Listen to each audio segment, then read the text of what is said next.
Hello everyone, welcome to this Salesforce user guide video. This video is for people who have recently switched to a new company or team that makes use of Salesforce for its ongoing operations. You haven't used Salesforce before and need a quick heads up on how to use it. This is going to be a fun session. Let's get started. Salesforce is a cloud-based website that you as a business user will use daily on your web browser to get your work done. That is, every day when you log into your shift or work, you will open Salesforce as a first tab in your web browser.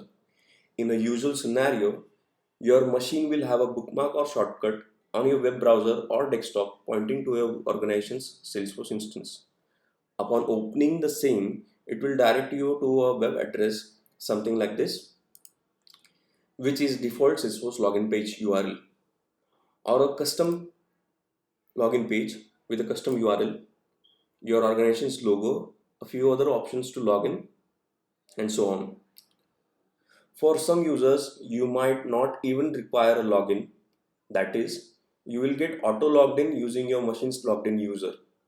Also, in some cases, you might need to perform some extra steps to log into your Salesforce or as a security measure. Upon successful login, for the first time, you will see a screen pretty much like this.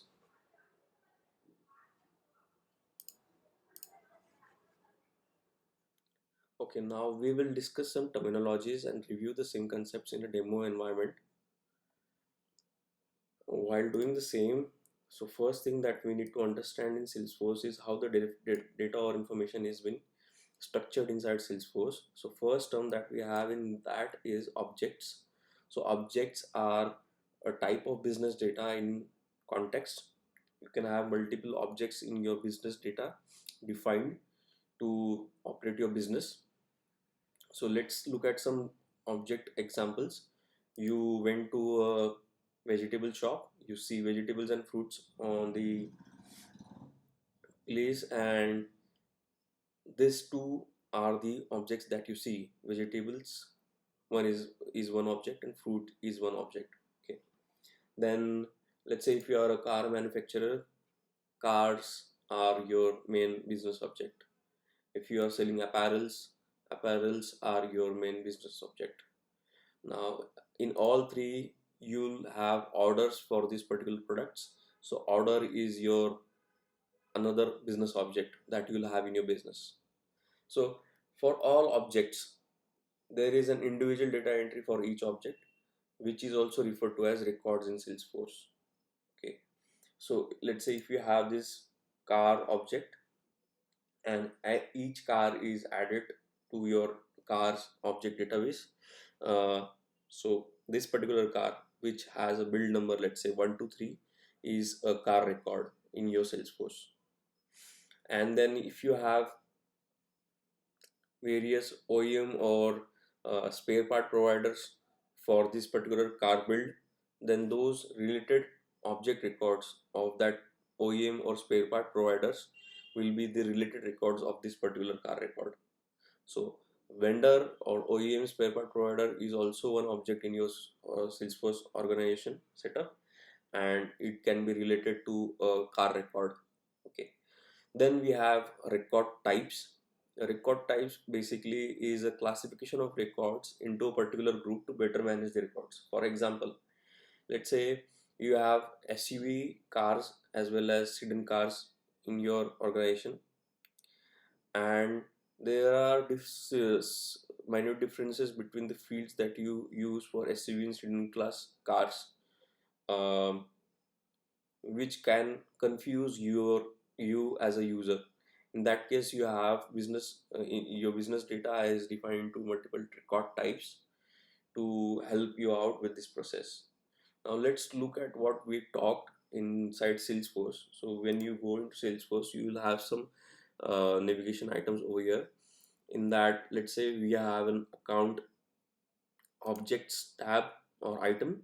In that you'll have a list of records. So this list of records are actually your account object records. Okay, and if I try to open one of it,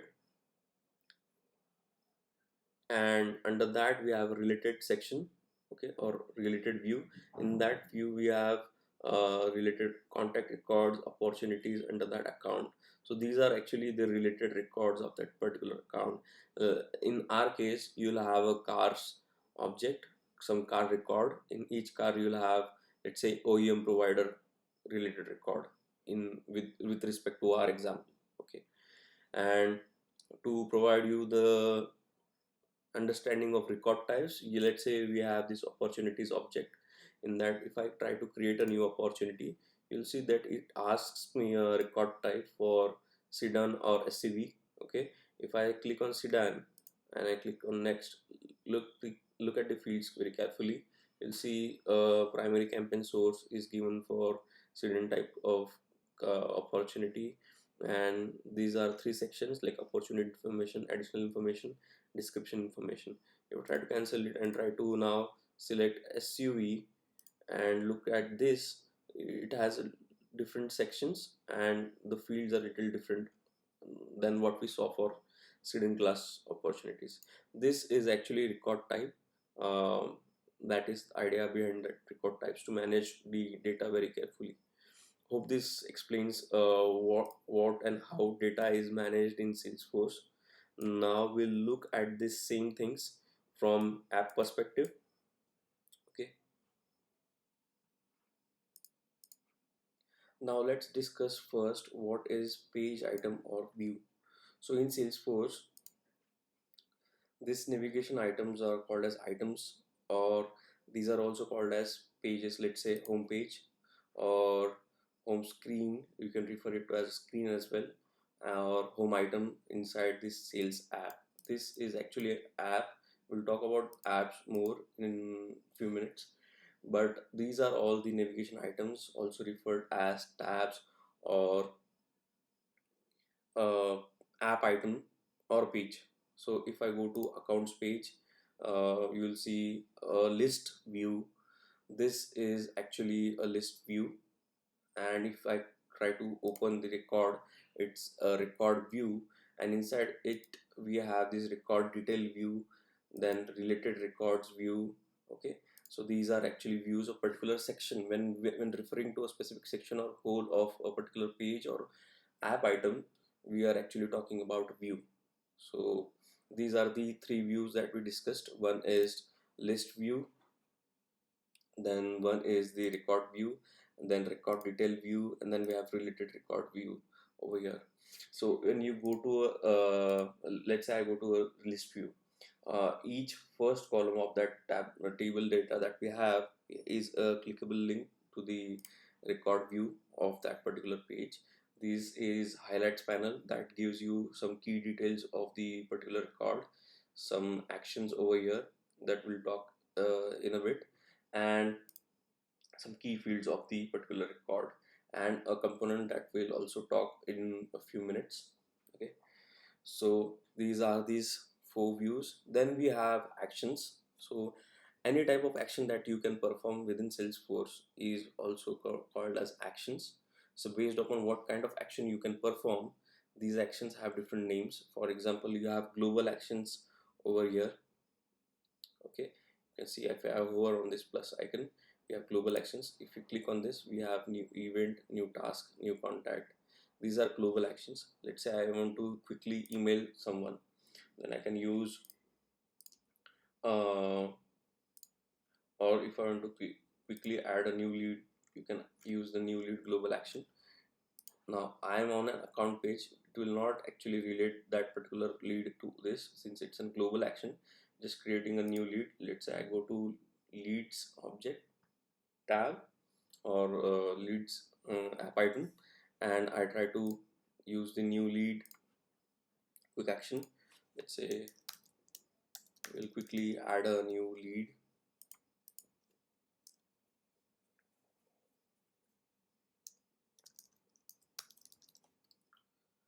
Okay, and I'll try to save it.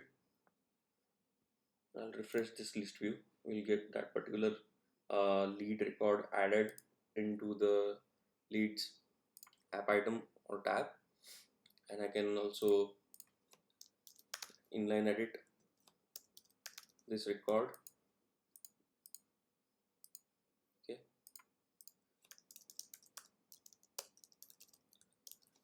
to give you an example, again I can click on this first column and try to open the leads record view. Again we have this highlights panel, some few actions over here. These are record actions. Whatever actions that you see on inside a record view are called as record actions. These are global actions. And the actions that you see on list view is called as list view actions. Now for accounts you have a new account record action. Similarly on contacts you'll have new contact account new contact action, list view action. Every list view has a different kind of set of actions. Let's say on leads I can click and I can see new lead record action, list view action. Also we have different list view actions. Let's say I click on both these leads and I can try to add it to a particular campaign record. Now this campaign thing is a different feature. We'll not go deep into this, but we can have action performed on multiple records at a time using the list view actions. And if I go back to this particular record and if I want to edit these fields, I can click on this edit using this edit action, record action. And if I want to edit the record right from this page, I can also use this record action. This is record level action again. Then I also have different actions like delete. I'll try to delete this. Now based upon access, what kind of access you have to perform things in your Salesforce instance, you might or might not see some of these actions, or you might see some extra actions that have been assigned to you. Now let's see, we are having a lead status as working contacted. If I try to click on this and change status of this particular to open from contact working contacted to let's say open not contacted, it will change this lead action, lead status field value. So these are actions. Then there is one area that you provide some key utilities that you can use to easily operate your do your daily routines tasks like to-do list. This is actually a utility bar where you'll have different actions that you can use as a utility quickly.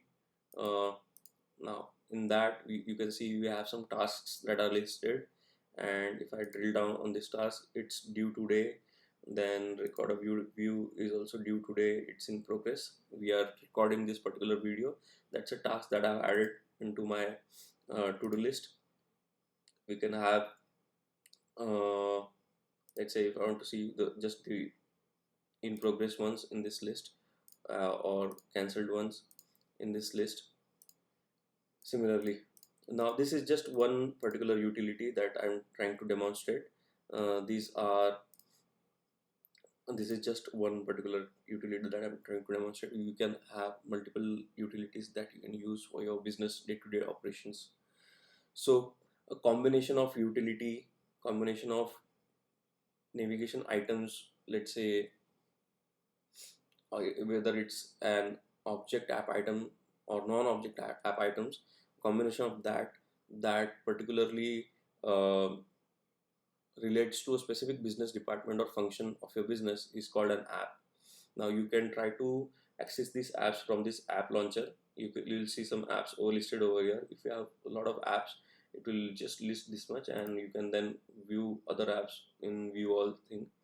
And then you have this app item, all items can be listed over here. Let's say you have only two apps and which use limited number of app items, but you have access to more items over here. You can also access other items from this. So let's say if I try to access customers, now in all customers I don't have anything over here, but if I try to uh, add all customers to the navbar, it will get added to my sales tab that I have. If I go to a different app, let's say service app, you'll see a different set of tabs or app items over here. And if I go back now to sales,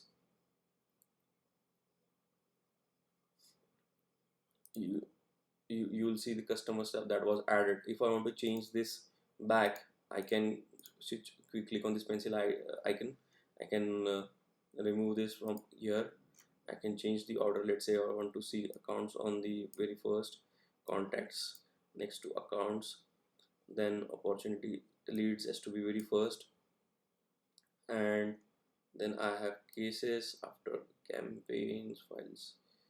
If I want to put cases after opportunities, and in that sequence, if I try to save this, now I have a pretty decent view of my sales app for myself. Now this is based on the items that are listed in the sales app.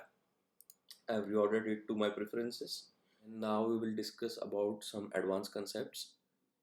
The way we discussed about apps, there is also one advanced or special kind of app called as console app. So console apps actually give you a mission control view to operate your tasks efficiently, especially related to customer interactions. Okay, so this app, if you see, compare it with this normal app. Let's say we have this app, sales app. It has all the app items listed over here like this. And if I go to sales console app, let's say for example, you'll see the app items are listed under a drop down menu. And if I click on a record, the record gets opened as a tab item over here in the workspace. So you get a workspace to work on the particular record. And if I go back and try to open something else, and let's say if I try to switch back to a normal sales app now, and I again go back to a console app, you'll see that the two records that I was working on are actually intact over here. And you can refresh tab, you can pin this tab over here. Okay, you can also customize the tabs. Like if I try to customize this, I can change the icons to, let's say, instead of this,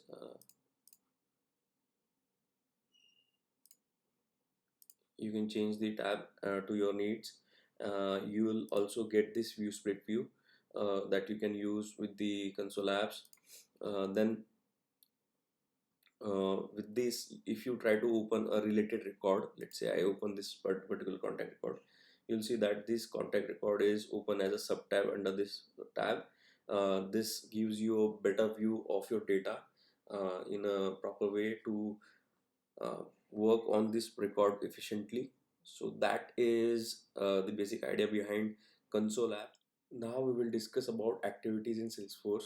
So activities in Salesforce provide you ways to track engagements, plan your to-do list items, and relate the same information with your business data.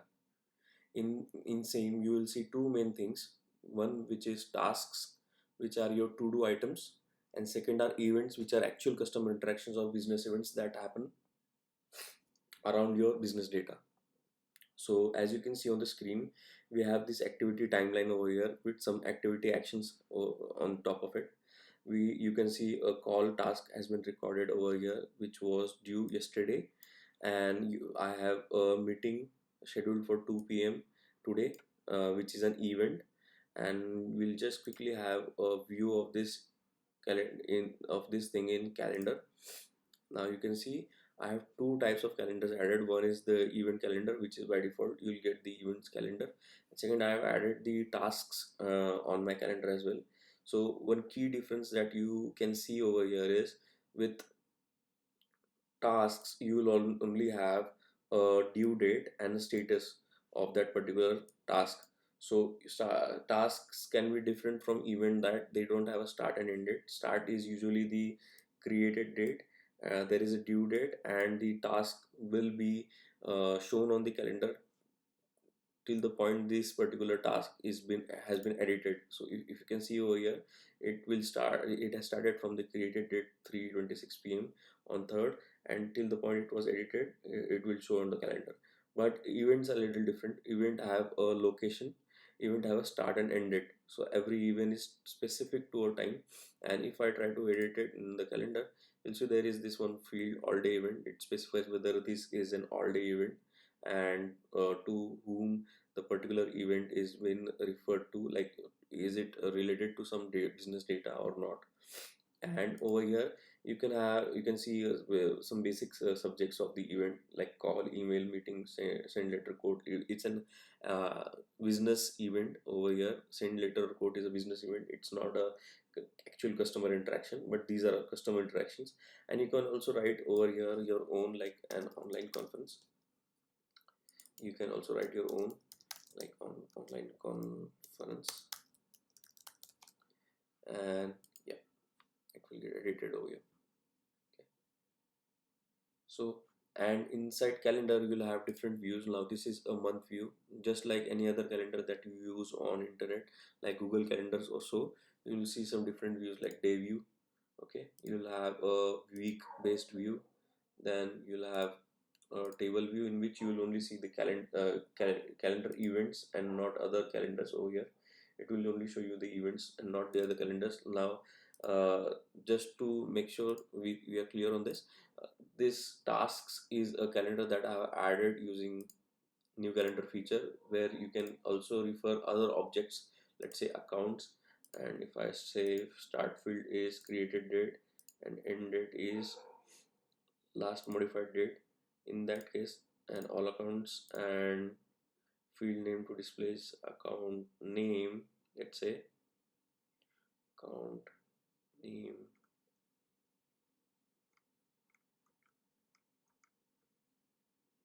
Okay, I'll save it and I'll say accounts. So any kind of object can be added to your calendars if it has a proper date. So in this view you can see that this record has been created on this and has been edited till this date. So this is a kind of view, but that I have used to add this my task event over here, my task calendar over here. Okay, I'll just delete this for now. You can also share your calendars with someone else, and you can also view them, use the shared calendars over here.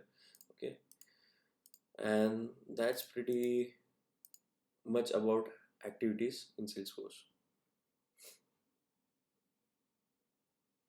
Now we will discuss about chatter. So as the name suggests, chatter gives you a chat area where you can talk with your internal users. This can also be chat in which customers or partners of a business participate if they are given access to through digital experiences or external portals that can access the chat on particular record. Now, chats can also be related to some business data, or they can also be normal chats on your profile page. I'll give you a basic idea about it. Now, on this record, as you can see, we have a chatter activity over chatter area over here, in which you can see post, poll, and question. These three type of chatter posts you can make. And I'll try to create a post. First, I'll say hi Shubham. I'll tag myself in this. You can tag other users in your Salesforce, or okay, I've added a hi over here. If someone else has actually tagged you over here, you'll see a notification, ideally in the notifications pane. And if I write a poll, just like a Twitter poll, you can write a poll over here, or LinkedIn poll. You can also ask questions to your group users or company people. Okay, and this is a chatter that is related to this particular contact. If I go back to account and I see the chatter, in that you'll see I have these two activities that have happened. These activities are also shown inside the timeline of chatter that you can see. If I now write a update over here,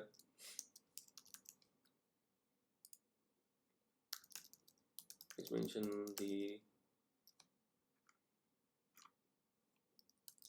call record details. Okay, so I have mentioned Shubham to write the call record details, and you can see that this is recorded over here in the chatter. Okay, now if I go to my profile page from here, if I go to my profile page, you also see the chatter on this wherever I was being tagged, or wherever I have added a chatter post from my end. You'll see all the chatters over here. So now you can also upload files or notes against your business data or records. I'll quickly show you a glance of it. You can upload the files over here using the file attachments and notes component. I'll just try to, yeah, in the attachments component, you can also write take notes, I'll quickly show you this both features. Let's open an account, and as you can see, we have the files related notes and attachment component. There is a scenario where you will also see separate, similar to the cases, you will also have a files related list and notes. Those are the same things like notes and attachment.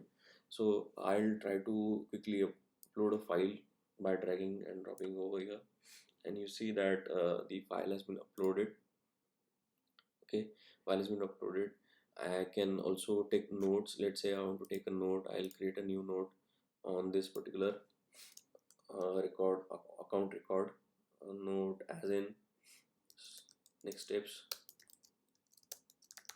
I can also click private. Now private basically means that this comment will not be visible to external users. So let's say if you have by any configuration, if you have exposed these interactions or notes to external users, checking this private basically means that the external users won't be able to see these particular notes.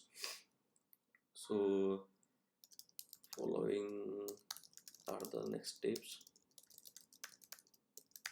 Okay, and I'll just save it for now, and you can see that the note is been added. If I click on note, you see the note. Okay, and if I go back and try to open the file, you'll see the file, you'll see the file preview.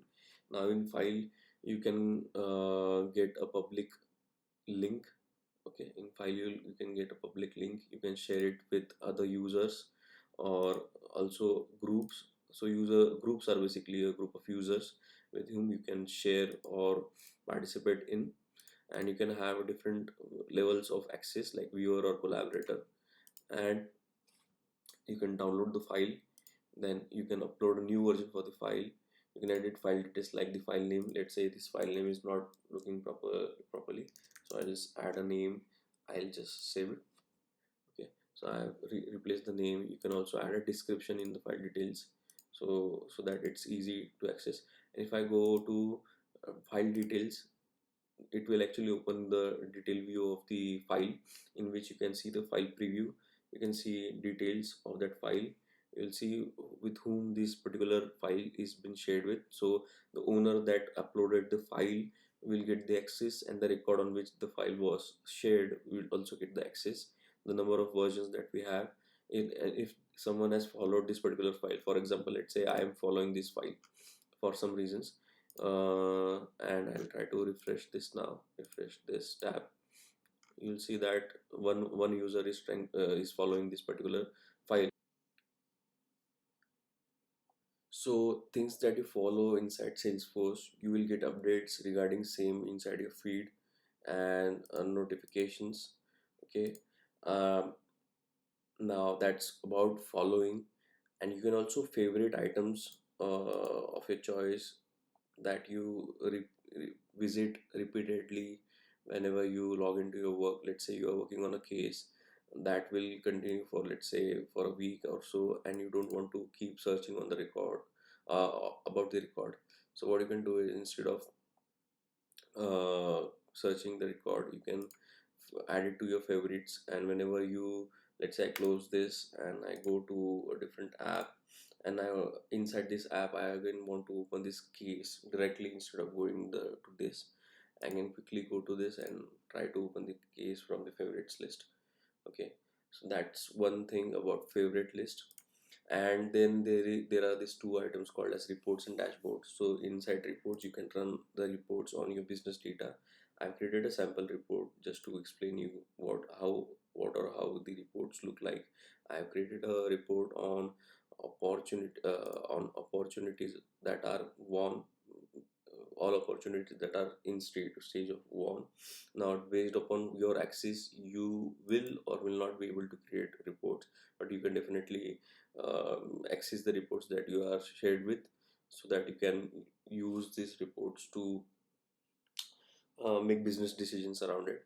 Usually reports and dashboards are given to you stakes that need this kind of area to measure the success metrics of the business. Okay, and if you are given the access, you can also export it into an Excel sheet, You can also subscribe the updates of the report. Let's say if I could subscribe, I can get a regular, I can schedule a report export to report export to myself on a weekly basis or a monthly basis, and it will send you an email of the reports to yourself. Okay, you can also send the report subscriptions to other users. So that is one thing, and you can also add it to a dashboard from this.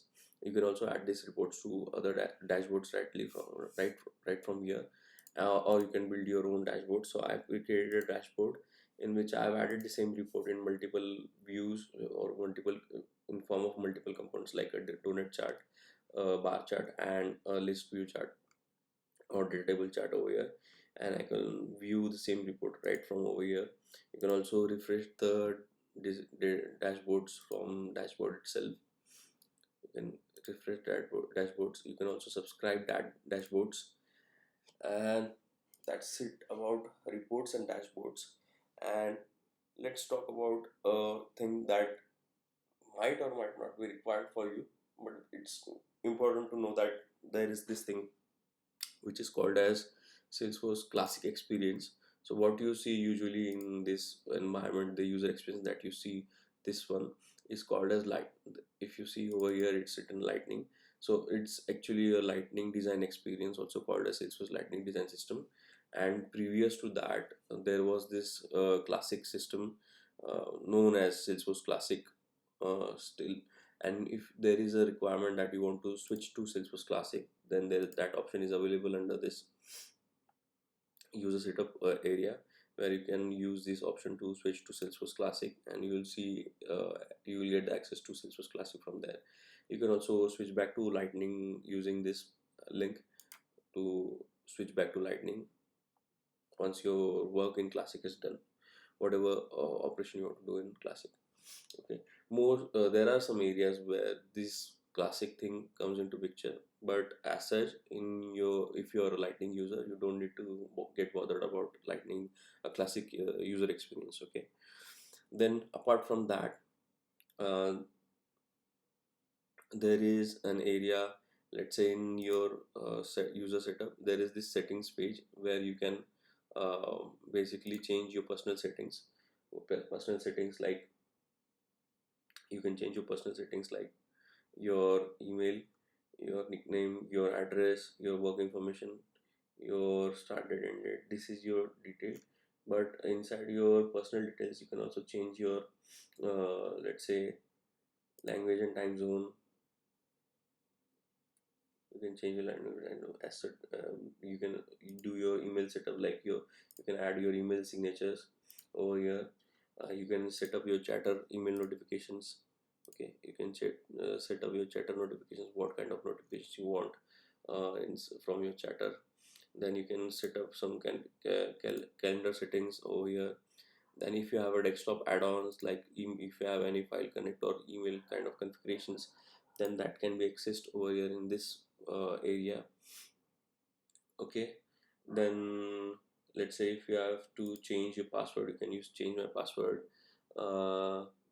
Then let's say if you want to do some changes in your pages, let's say what is this related list and dashboard, select page for specific tab to configure the page. Let's say I go to accounts and I want to customize the page.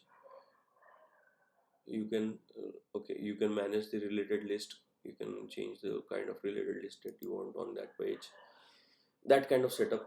So this is again, this is something that you'll end up doing on yourself. But the main idea is that you can you can change your personal settings from this settings area. Okay, that's all about personal information or personal setup. And after that, the last thing that I want to discuss is, as Salesforce is a cloud-based platform, you can also access your Salesforce instance from a mobile app, which is available on Android, Google Play, as well as Apple App Store. So there's this mobile app for Salesforce where you can use the Salesforce credentials to log in. Now this is based on how your Salesforce is configured, if you have access or of Salesforce mobile or not, and what kind of pages have been configured for the mobile.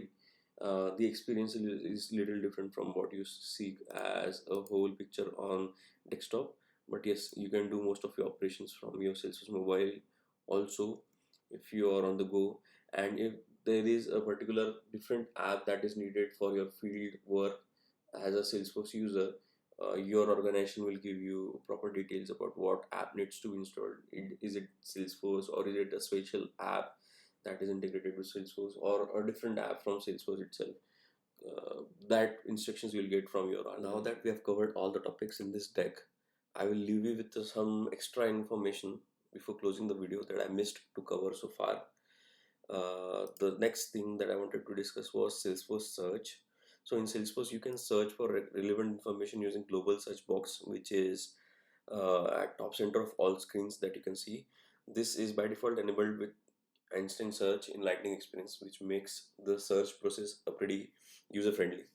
With this, you can search for records, sort the results, filter them as per your needs, and also try to find the chatter posts based on the search.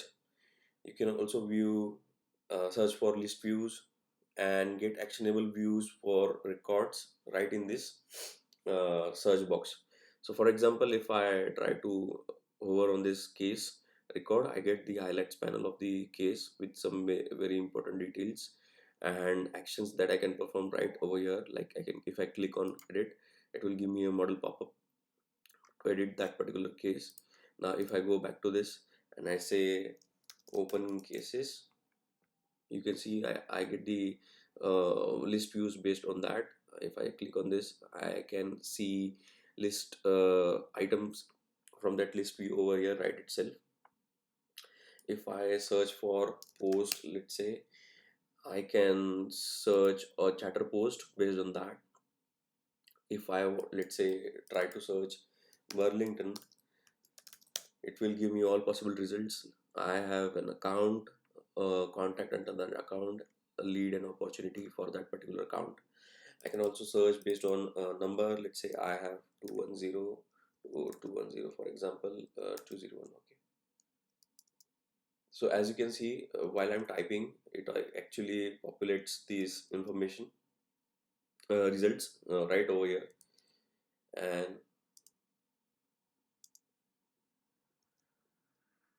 okay, so it tells you the results right over here. Okay. Now if I try to find search more results, and I can also filter these results. Okay, so I try to filter the results. If I click on cases, I can see these cases and I can filter the results based on, let's say, status. I want to see only the new ones. So that is actually the overall functionality of Salesforce search. There is one catch that the Salesforce mobile app search features are little limited based compared to this one. Remember? And the next point that I wanted to quickly discuss was about Kanban view. So every list views that we discussed, in list views we discussed about table view and split view.